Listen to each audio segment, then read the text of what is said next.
Hello guys, അപ്പോൾ ഇന്ന് ജനുവരി 3 എൻ്റെ ബർത്ത്ഡേ ആണ് കേട്ടോ. ഇപ്പോൾ രാവിലെ തന്നെ എനിക്ക് അമ്പലത്തിൽ പോകാനും കാര്യങ്ങളൊന്നും പറ്റിയിട്ടുണ്ടായിരുന്നില്ല. പിള്ളേർക്ക് തലേദിവസം രാത്രി ഭയങ്കര പനിയും കാര്യങ്ങളൊക്കെ ആയിട്ട് അങ്ങനെ പോയി. അപ്പോൾ ഞാൻ വൈകിട്ട് അമ്പലത്തിലേക്ക് ഇറങ്ങിയൊക്കെയാണ്. പിള്ളേരൊക്കെ ഉണ്ട് എൻ്റെ കൂടെ.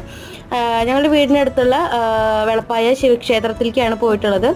ഞങ്ങൾ പ്രാർത്ഥിച്ചു. അതൊക്കെ കഴിഞ്ഞ് അവിടെ നിന്ന് ഇറങ്ങി. നമ്മൾ ബൈക്കിലാണ് വന്നിട്ടുണ്ടായിരുന്നത്. ചേച്ചിയുടെ മോളുണ്ടായിരുന്നു. 3 കുട്ടികളും ഞങ്ങളും ബൈക്കിലാണ് വന്നത്. പിന്നെ നമ്മുടെ പള്ളിയിലത്തെ വെളപ്പായ പള്ളിയിലത്തെ പെരുന്നാളാണ് നാളെ. അപ്പം അതിൻ്റെ ഡെക്കറേഷനൊക്കെയാണ് ഈ കാണുന്നത്. അത് കഴിഞ്ഞിട്ട് പിന്നെ രാത്രി ഒരു 9:30 ആയപ്പോൾ അൽഫാമൊക്കെ മേടിച്ച് കഴിച്ചു. അപ്പോൾ ഇതാണ് എങ്ങനെയൊക്കെയാണ് ബർത്ത്ഡേ സെലിബ്രേറ്റ് ചെയ്തത്. കേക്ക് കട്ട് ചെയ്യാനൊന്നും വലിയ താല്പര്യം ഉണ്ടായിരുന്നില്ല കേട്ടോ.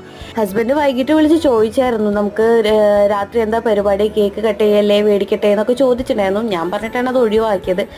മെയിനായിട്ട് എനിക്ക് ഇന്നത്തെ ദിവസം അമ്പലത്തിൽ പോകുന്നുള്ളത് മാത്രമേ ഉണ്ടായിരുന്നുള്ളൂ ഒരു ആഗ്രഹം. നമ്മുടെ വീഡിയോസ് ഇഷ്ടപ്പെടുകയാണെങ്കിൽ സപ്പോർട്ട് ചെയ്യണേ. ടാറ്റാ.